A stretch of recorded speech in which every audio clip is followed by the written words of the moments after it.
اعوذ باللہ من الشیطان الرجیم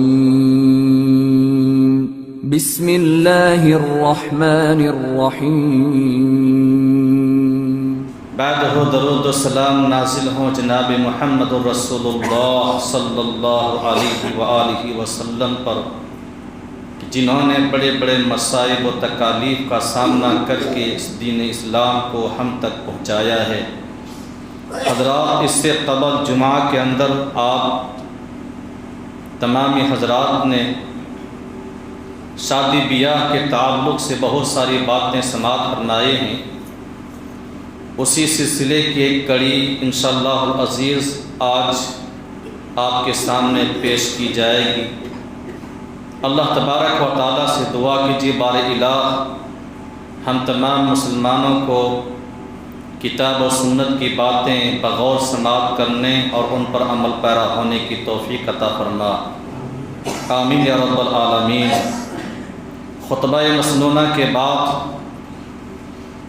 میں نے قرآن کریم سے تقریباً 2 جگہوں سے 2 آیات کریمہ کی تلاوت کی ہے۔ انہی آیات کریمہ کی روشنی میں انشاءاللہ العزیز آپ تک باتیں پہنچانے کی ہم کوشش کریں گے۔ شادی بیاہ حیات انسانی کے لیے ضروری ہے۔ بغیر شادی بیاہ کے انسانی زندگی گویا اجیرن ہے، دوبھر ہے، بیکار ہے۔ شادی بیاہ ذریعہ ہے سکون و اطمینان، راحت و آرام حاصل کرنے کا۔ قرآن کریم کے اندر اللہ تبارک و تعالیٰ نے بیان فرمایا ہے سورہ اعراف سورہ نمبر 7 آیت نمبر 189 کے اندر، هو الذی خلقکم من نفس واحدہ، وہ اللہ ہے جس نے تمہیں نفس واحد سے پیدا فرمایا، ایک جان سے پیدا فرمایا، وجعل منها زوجها، اور اس اللہ تبارک و تعالیٰ نے اسی سے اس کا جوڑا بھی بنایا، لیسکن الیہا، تاکہ وہ اس سے سکون حاصل کریں، اطمینان حاصل کریں۔ تو شادی بیاہ یہ سکون اور اطمینان کا بہترین اور عمدہ ذریعہ، لیکن یہ سکون اور اطمینان کا ذریعہ تب بن سکتا ہے جب آدمی شریعت اسلامیہ کے اصول اور ضابطے کے مطابق شادی اور بیاہ کریں، نکاح کریں۔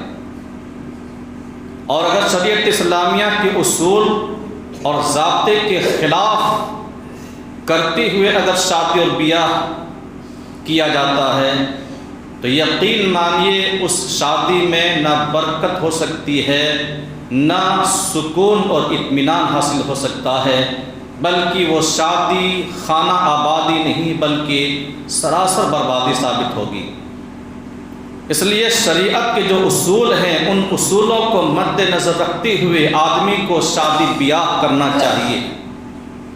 تو شادی بیاہ کے تعلق سے شریعت کا ایک اصول یہ ہے، ایک قاعدہ یہ ہے، ایک معیار شریعت نے یہ دیا ہے کہ لڑکا اور لڑکی کو دیکھ لیا جائے۔ لڑکا اور لڑکی کا انتخاب نہایت ہی سوچ سمجھ کر کیا جائے، اور شریعت نے جو معیار قرار دیا ہے انتخاب کرنے کا، اس معیار کو ہمیشہ مد نظر رکھا جائے، اور اسی معیار کے مطابق اگر کوئی لڑکا ملتا ہے یا کوئی لڑکی ملتی ہے تو شادی کر دیا جائے۔ وہ معیار کیا ہے؟ آپ نبی کریم صلی اللہ علیہ وسلم کی حدیث کے اندر آپ غور کیجیے، آپ کو معلوم ہوگا۔ جامع ترمذی کتاب النکاح کے اندر یہ حدیث موجود ہے۔ رسول اللہ صلی اللہ علیہ وسلم نے فرمایا لڑکا کے تعلق سے، اذا خطب الیکم من ترضون دینہ وخلقہ فزوجوہ، الا تفعلوا تکن فتنۃ فی الارض وفساد عریض، رواہ ترمذی۔ نبی کریم صلی اللہ علیہ وسلم نے فرمایا اذا خطب الیکم، جب تمہارے پاس کوئی پیغام بھیجے نکاح کا، ایسا شخص من ترضون دینہ، جس کے دین اور جس کے اخلاق تمہیں پسند آئیں، فزوجوہ، تو تم نکاح کر دو، شادی کر دو۔ الا تفعلوا، اگر تم شادی نہیں کرو گے، تکن فتنۃ فی الارض وفساد عریض، تو زمین میں فتنہ برپا ہوگا اور فساد پھیلے گا۔ اس حدیث کے اندر آپ حضرات سنجیدگی کے ساتھ غور کیجئے گا کہ نبی کریم صلی اللہ علیہ وسلم نے کیا بات بیان فرمائی۔ جس شخص کے دین اور اخلاق پسند آ جائیں کہ وہ لڑکا دیندار ہے، وہ لڑکا اخلاق مند ہے، اس کا کردار اچھا ہے، تو جب یہ پتا چل جائے کہ وہ دیندار ہے، اخلاق مند ہے، تو مزید اور دیکھنے کی ضرورت نہیں ہے، شادی کر دینا چاہیے۔ افسوس کی بات یہ ہے کہ آج کے دور میں مسلمان نہ اس حدیث کے مطابق لڑکا دیکھتے ہیں، نہ اس حدیث کے مطابق لڑکی دیکھتے ہیں۔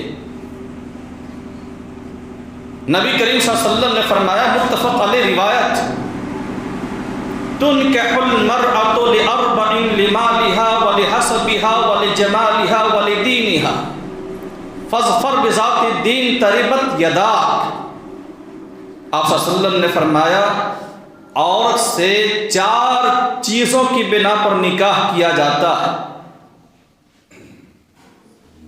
لمالها، مال کے سبب، ولحسبها، حسب و نسب کے سبب، ولجمالها، خوبصورتی کے سبب، ولدینها، اور دینداری کے سبب۔ فاظفر بذات الدین، تو تم دینداری کو ترجیح دے کر اپنے مقصد میں کامیابی حاصل کرو۔ تربت یداک، تمہارا ہاتھ کھاک آلود۔ لڑکا کو جب دیکھنے کے لیے جاتا ہے تو وہاں کیا دیکھا جاتا، بلکہ جانے سے پہلے ہی کیا کچھ پوچھا جاتا ہے؟ آپ لوگوں سے یہ بات ڈھکی چھپی نہیں ہے، ہر آدمی جانتا ہے سب سے پہلے کیا چیز پوچھی جاتی ہے۔ لڑکی کو جب دیکھنے کے لیے جاتا ہے تو سب سے پہلے کیا چیز دیکھی جاتی ہے، یہ بھی آپ لوگوں سے ڈھکی چھپی نہیں ہے۔ حدیث کے اندر جو معیار بتایا گیا ہے لڑکا اور لڑکی کے انتخاب کا، سلیکٹ کا، اگر اس معیار کو دیکھ کر آدمی شادی کرتا ہے، بیاہ کرتا ہے، نکاح کرتا ہے، تو یقیناً اس نکاح کے اندر برکت۔ اور اگر اس معیار کو نظر انداز کر کے اگر نکاح کیا جائے تو یاد رکھیے اس میں گھاٹا ہی ہوگا، برکت نہیں ہوگی، نفع نہیں ہوگا، سکون حاصل نہیں ہوگا، بلکہ بے چینی اور بے قراری ملے گی بدلے۔ نبی کریم صلی اللہ علیہ وسلم نے کیا فرمایا؟ لڑکیوں سے نکاح کیا جاتا ہے 4 چیزوں کی بنا پر، مال، حسب و نسب، خوبصورتی اور دینداری۔ دینداری کو تم ترجیح دے کر اپنے مقصد میں کامیابی حاصل کرو۔ آپ صلی اللہ علیہ وسلم نے 4 خصلتوں کو بیان کیا ہے اور ان 4 میں سے 3 کو چھوڑ دیا، ایک کو ترجیح دینے کی بات کی ہے۔ وہ کیا چیز ہے؟ دینداری، کہ دینداری کو دیکھ کر اس کو ترجیح دو اور نکاح کر دو، اس میں کامیابی ہے۔ تربت یدا، تیرا ہاتھ خاک آلود ہو جائے۔ اور لڑکا کے بارے میں بھی یہی بات کہا کہ جس کا دین تمہیں پسند ہو، جس کا اخلاق تمہیں پسند ہو، نکاح کر دو۔ اگر نہیں کرو گے تو زمین میں فتنہ برپا ہوگا اور فساد پھیلے گا۔ آج ہم اور آپ کا معیار کیا ہے شادی بیاہ کے تعلق سے؟ جب ہم لڑکا اور لڑکی کو دیکھنے کے لیے جاتے ہیں، اللہ اکبر، اگر شرح کے ساتھ تفصیل کے ساتھ اگر بیان کیا جائے تو مشکل کھڑی ہو جائے۔ کیا ہمارا معیار ہے؟ مسلمانوں کا کیا معیار ہے؟ مسلمانوں نے کون چیز کو معیار قرار دیا ہے؟ لڑکا کے لیے ان کے یہاں معیار یہ ہے کہ لڑکا کام کاج کے قابل ہے کہ نہیں، کتنا کماتا ہے، گھر اپنا ہے کہ نہیں، پراپرٹی وغیرہ ہے کہ نہیں، لڑکا ہینڈسم ہے کہ نہیں، کاروباری والا ہے کہ نہیں، برسر روزگار ہے کہ نہیں، یہ سب کچھ دیکھا جاتا ہے، لیکن یہ نہیں دیکھا جاتا کہ لڑکا دیندار ہے کہ نہیں، اخلاق مند ہے کہ نہیں۔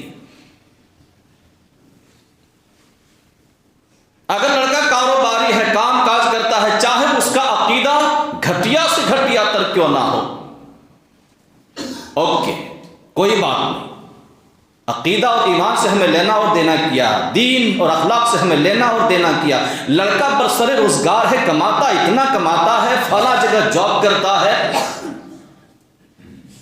دیش سے باہر سعودی عرب، دبئی، قطر میں کام کرتا ہے، اچھی خاصی رقم حاصل کرتا ہے، کمائی اچھی ہے، چلو کر۔ کیا یہ معیار ہے؟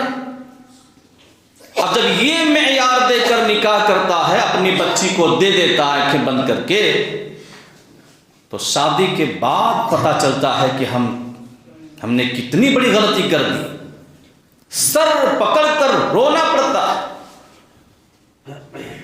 اس وقت سمجھ میں آتا ہے کہ ہمیں کیا دیکھنا چاہیے تھا، اور ہم نے کیا دیکھا اور کیا دیکھ کر ہم نے اپنی بچی کو دے دیا، حوالے کر دیا۔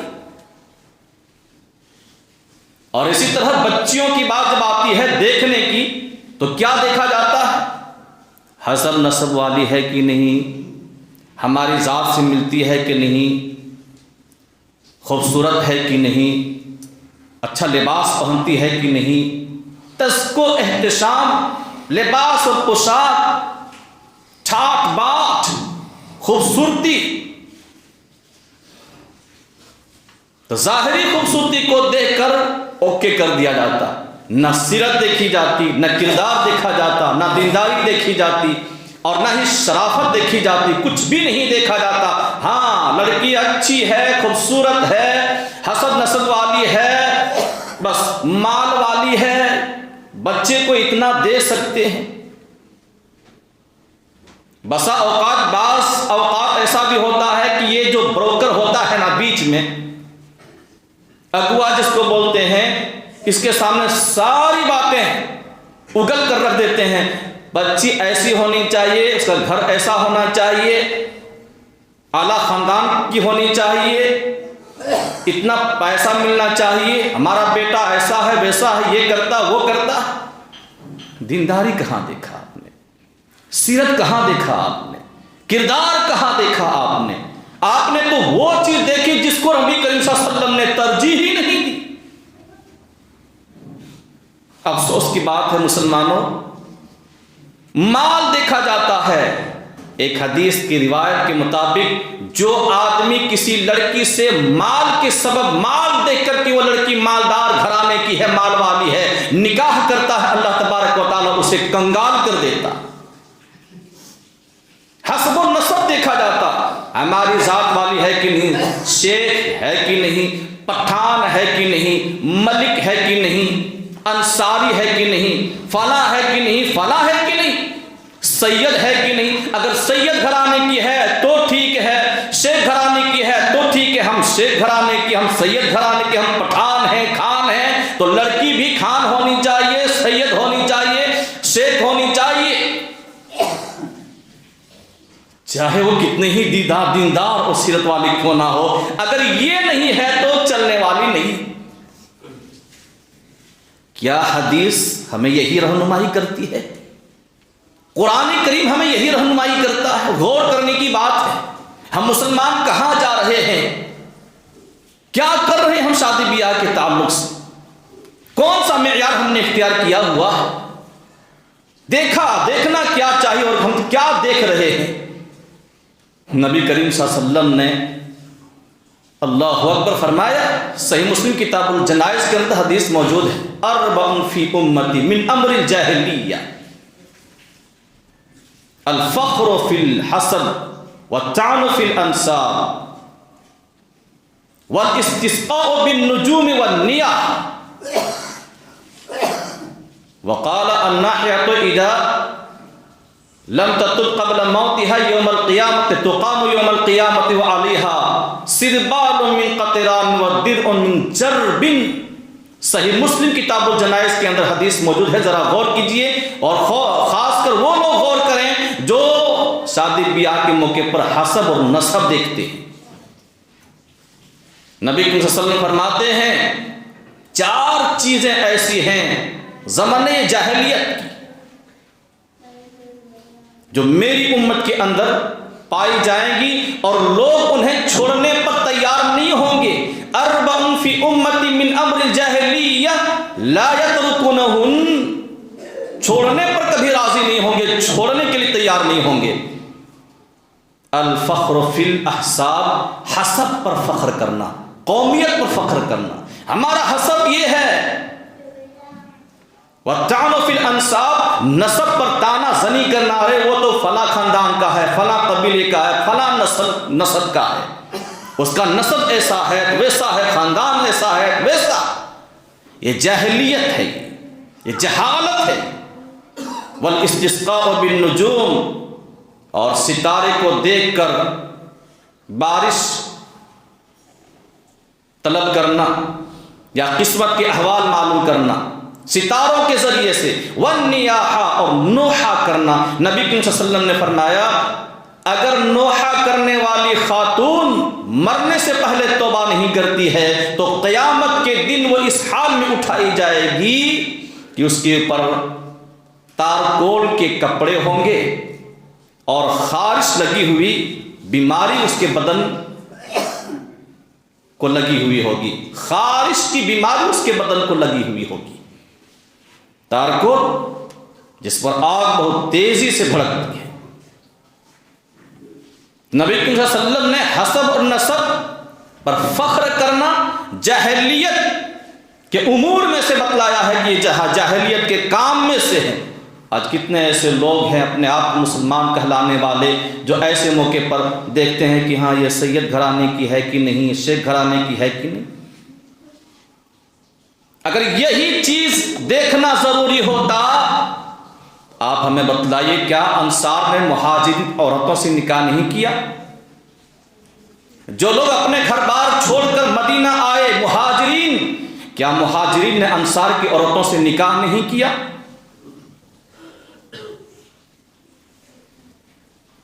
اگر یہ چیز معیار ہوتی تو وہاں ہونا چاہیے تھا جہاں کے لوگ حسب و نسب پر فخر کیا کرتے تھے.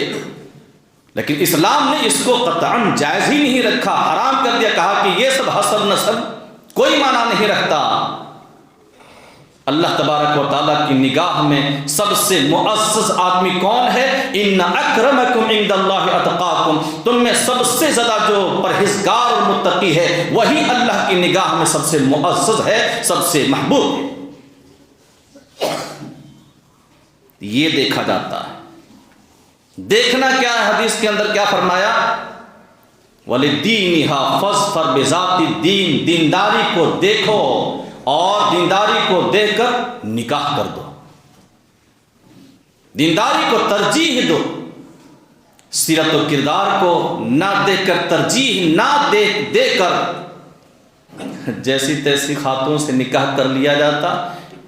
گھر لانے کے بعد کچھ مہینے گزرنے کے بعد سر ٹھوکنا شروع کرتے کیا ہو گیا ہے. قرآن کریم کے اندر اللہ تبارک و تعالیٰ نے شادی بیاہ کو کیا بیان فرمایا تھا کہ شادی بیاہ سکون و اطمینان کا ذریعہ. هو الذی خلقکم من نفس واحدہ، اس اللہ نے تمہیں ایک جان سے پیدا فرمایا. وجعل منها زوجها، اور اسی سے اس کا جوڑا بنایا. لیسکن الیہا، تاکہ اس سے سکون حاصل، اطمینان اور راحت حاصل. سکون کہاں، چین کہاں، بے چینی، بے قراری، پورا گھر جہنم زار بن جاتا. اور افسوس کی بات یہ ہے میرے بھائی اور دوست بزرگوں، آج مسلمانوں نے اچھا ہونے کا معیار کیا بتلایا پتہ؟ ظاہری قیام، قعود، رکوع، سجود۔ اگر کوئی آدمی نماز پڑھنے کے لیے آتا ہے 5 وقت نماز ہی ہے، دوسرے ارے بہت اچھا آدمی ہے، کیا یہی اچھا ہونے کا ہے؟ بس اتنا ہی معیار؟ تربیت الاولاد فی الاسلام ایک کتاب ہے، اس کے اندر عمر فاروق رضی اللہ تعالیٰ عنہ کے تعلق سے ایک واقعہ آتا، کہتے ہیں ایک شخص عمر فاروق رضی اللہ تعالیٰ عنہ کی خدمت میں حاضر ہوا اور کسی ایک شخص کے علم و فضل اور زہد و ورع کے بارے میں تذکرہ چھیڑ دیا۔ وہ آدمی بڑا علم والا، بڑا فضل والا، بڑا زاہد، خشک مزاج، بڑا متقی پرہیزگار۔ عمر فاروق رضی اللہ تعالیٰ عنہ نے اس آدمی سے کہا کیا تم اس آدمی کو پہچانتے ہو؟ کہنے لگا کہ ہاں میں اسے پہچانتا ہوں، جانتا ہوں۔ عمر فاروق رضی اللہ تعالیٰ عنہ نے کہا کیا تم اس کا پڑوس ہو؟ جواب دیا نہیں۔ عمر فاروق رضی اللہ تعالیٰ عنہ نے کہا کیا تم نے اس کے ساتھ دینار و درہم کا معاملہ کیا ہے؟ جواب دیا نہیں۔ عمر فاروق رضی اللہ تعالیٰ عنہ نے کہا کیا تم اس کے ساتھ سفر پر گئے ہو؟ جواب دیا نہیں۔ عمر فاروق رضی اللہ تعالیٰ عنہ نے کہا کیا تم نے اس کے مکارم اخلاق کا مشاہدہ کیا ہے، کردار اور کریکٹر کا مشاہدہ کیا ہے؟ جواب دیا نہیں۔ عمر فاروق رضی اللہ تعالیٰ عنہ چیخ پڑے اور کہنے لگے لگتا ہے کہ تم نے اس کے ظاہری قیام و قعود اور رکوع و سجود کو دیکھ کر اس کی صالحیت کی گواہی دی ہے، اس کی پرہیزگاری کی گواہی دی ہے۔ یاد رکھو صرف یہ رکوع و سجود اور نمازیں پڑھ لینا یہ کسی کے صالحیت اور کسی کے اچھا ہونے کی دلیل نہیں ہے۔ کبھی معاملہ کر کے دیکھ کہ معاملہ میں وہ آدمی پکا ہے کہ نہیں، کبھی ساتھ میں سفر کر کے دیکھ کہ سفر میں اس آدمی کا کردار کیسا رہتا ہے، کبھی اس کے ساتھ کچھ ایام گزار کر دیکھ اس کا اخلاق کیسا ہے، کردار کیسا ہے، کبھی اس کے ساتھ لین دین کر کے دیکھ کہ لین دین میں وہ آدمی کیسا ہے، تب کہا جائے کہ ہاں وہ آدمی اچھا ہے۔ ہمارا معیار کیا؟ ہم کسی کی ظاہری چیز کو، ایک چیز کو دیکھتے ہیں اور بولتے ہیں بہت اچھا ہے، تو اچھائی کا معیار یہ نہیں ہے۔ شادی بیاہ کے تعلق سے اکثر لوگ دھوکہ کھاتے ہیں اور یہی کام کرتے ہیں جو کرنا نہیں ہے۔ شریعت نے کیا کرنے کے لیے کہا کہ دیکھا جائے دینداری کو، اور دینداری کو ترجیح دی جائے۔ فاظفر بذات الدین تربت یداک، دینداری کو ترجیح دے کر اپنے مقصد میں کامیابی حاصل کرو۔ نہ لڑکوں میں دینداری دیکھی جاتی، نہ لڑکیوں میں دینداری دیکھی جاتی۔ دیکھا کیا جاتا ہے؟ مال، زیادہ تر یہی ہوتا، مال دیکھا جاتا۔ اللہ اکبر! اگر مال ہی دیکھنا ضروری ہوتا، ام سلیم رضی اللہ تعالی عنہا کے یہاں پیغام نکاح بھیجا تھا ابو طلحہ رضی اللہ تعالی عنہ نے، جب یہ مسلمان نہیں ہوا تھا، کفر کی حالت میں پیغام بھیجا ابو طلحہ رضی اللہ تعالی عنہ نے۔ یہ کیسے آدمی تھے پتہ ہے؟ انصار میں حیثیت والے مالدار آدمی تھے، دور کفر میں بھی مالدار اور اسلام لانے کے بعد بھی مالدار۔ پیغام بھیج دیا ام سلیم رضی اللہ تعالی عنہ کے پاس۔ ام سلیم رضی اللہ تعالی عنہ نے کہا کہ ابو طلحہ ایسا آدمی ہے کہ اس کا پیغام رد تو نہیں کیا جا سکتا، لیکن بات یہ ہے کہ میں مسلمان ہوں اور وہ کافر ہے، اور ایک مسلمان کا کافر سے نکاح جائز نہیں۔ کتنے بچیاں ہیں جو غیر مسلموں کے ساتھ بھاگ جاتی ہیں، سمجھائیں، پہنچائیں ان تک یہ باتیں۔ ایک غیر مسلم، نان مسلم، کتنا ہی زیادہ ہینڈسم کیوں نہ ہو، کتنی ہی زیادہ مالدار کیوں نہ ہو، کتنی ہی زیادہ پڑھا لکھا کیوں نہ ہو، شکشت کیوں نہ ہو، کتنا ہی زیادہ خوشحال کیوں نہ ہو، ایک ادنا مومن کا مقابلہ نہیں کر سکتا، اور اس کے ساتھ کسی مسلم لڑکی کا نکاح جائز نہیں۔ کسی غیر مسلم خاتون کے ساتھ کسی مسلمان کا نکاح جائز نہیں۔ لہن حل لہم ولا هم یحلون لہن، نہ وہ اس کے لیے نہ مسلم لڑکی غیر مسلم لڑکوں کے لیے جائز ہے، حلال ہے، نہ غیر مسلم لڑکیاں مسلمان لڑکوں کے لیے حلال ہے۔ وَلَا تُمْسِكُهُنَّ بِإِصْمِ الْقَوَافِرِ، حکم آیا تھا، کہا کہ کافرہ عورتوں کو اپنے نکاح میں مت رکھو، چھوڑ دو۔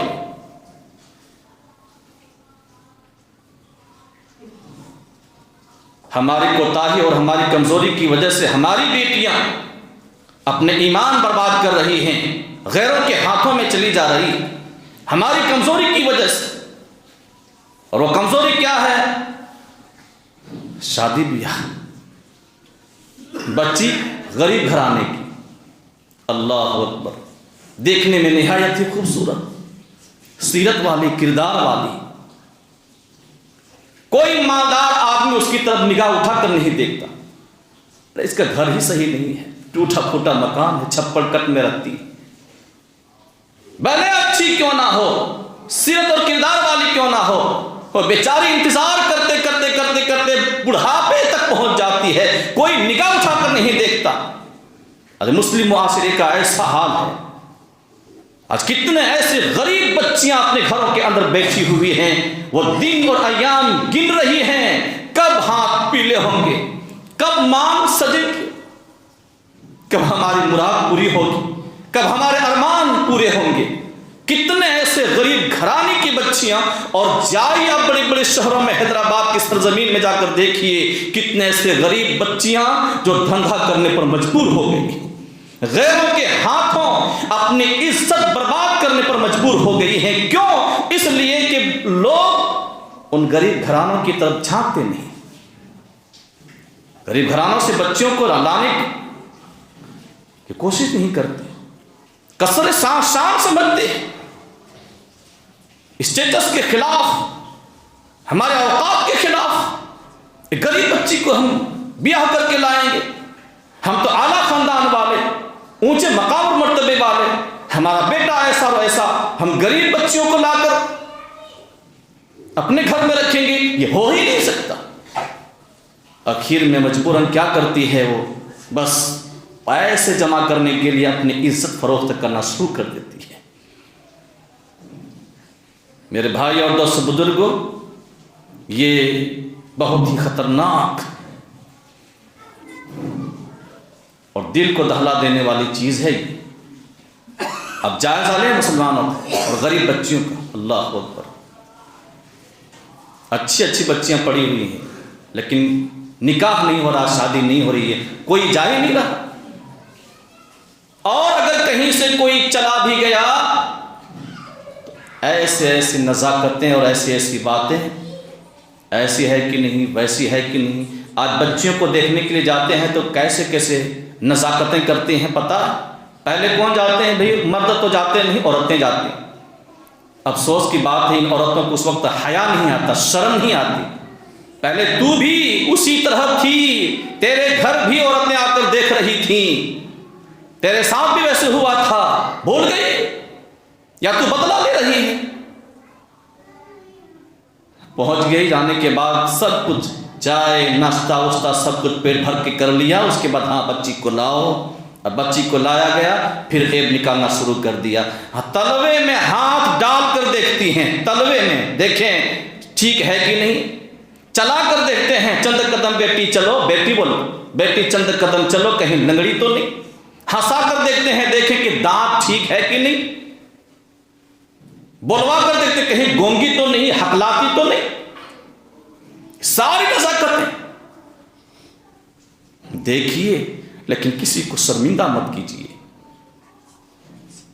کسی کو شرمندہ مت کیجیے۔ ام سلیم رضی اللہ تعالیٰ عنہ نے کیا دیکھا؟ مالداری نہیں دیکھی، کہا کہ ابو طلحہ اگر تجھے نکاح کرنا ہے تو اسلام لے، یا تو کافر ہے، میں مسلمان ہوں۔ دعوت پیش کی ام سلیم رضی اللہ تعالیٰ عنہ نے ابو طلحہ کے سامنے، انہوں نے 2-4 دن تک غور و فکر کیا، اسلام قبول کر لیا، کہا کہ تیرا اسلام لانا ہی میرا مہر ہے، مجھے الگ سے مہر دینے کی ضرورت نہیں، تیرا اسلام لانا ہی میرا مہر ہے، شادی ہو گئی۔ کیا دیکھا ام سلیم رضی اللہ تعالیٰ عنہا نے؟ غور کیجئے، اسلام دیکھا، دینداری دیکھی، مال ملال نہیں دیکھا۔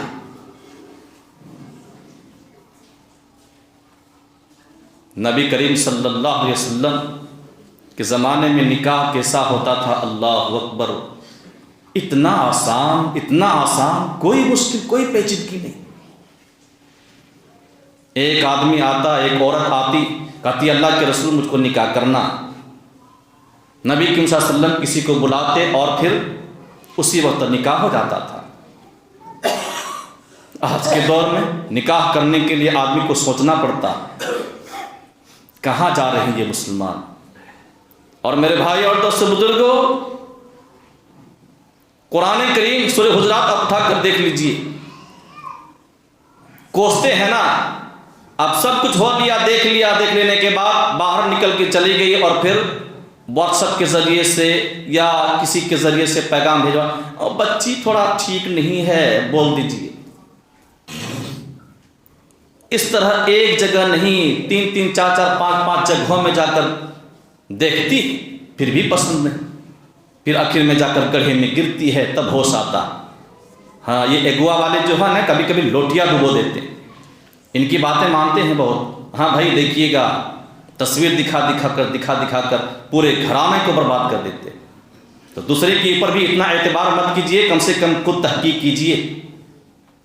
لیکن لوٹیاں ڈبو دیتے ہیں۔ اب اس کو لینا اور دینا کیا ہے، آپ سے 5,000 روپے، ادھر سے 5,000 روپے، 10,000 روپے کمائی ہوگی۔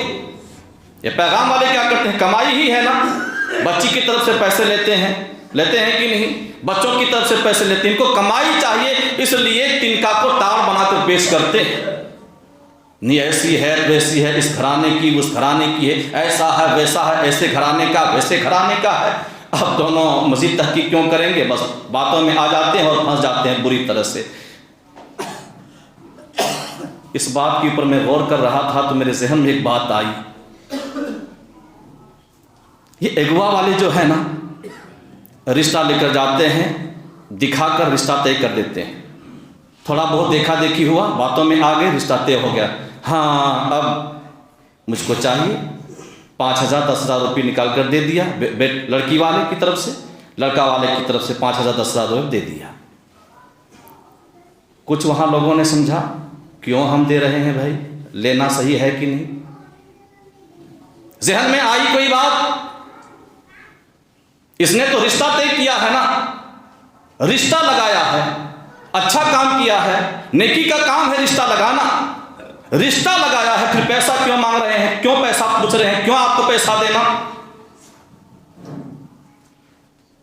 نہیں، محنت کیے، بہت دوڑ بھاگ کرنا پڑتا ہے، نہیں بنتا ہے، دے دیجئے، دے دیتے۔ مولوی صاحب جب نکاح پڑھانے کے لیے جاتا ہے نا، تو یہ سب کے سب فقیر بن جاتے ہیں، فقیر یتیم۔ کسی مولوی صاحب نے اگر پوچھ لیا کہ بھائی نکاح پڑھانے کے لیے خطبہ دینا پڑتا ہے، پیپر تیار کرنا پڑتا ہے، کم سے کم آپ رسید کٹا لیجیے، یہ فقیر بن جاتے ہیں، اس وقت بھکاری بن جاتے ہیں، بھکاری۔ جب مولوی صاحب کی بات آتی ہے تب بھکاری بن جاتے ہیں۔ مولوی صاحب کو نکاح پڑھانے کے لیے پیسہ دینا کہاں ہے بھائی، کوئی دلیل؟ اغوا کو پیسہ دینا کہاں ہے، کہیں ہے لکھا ہوا؟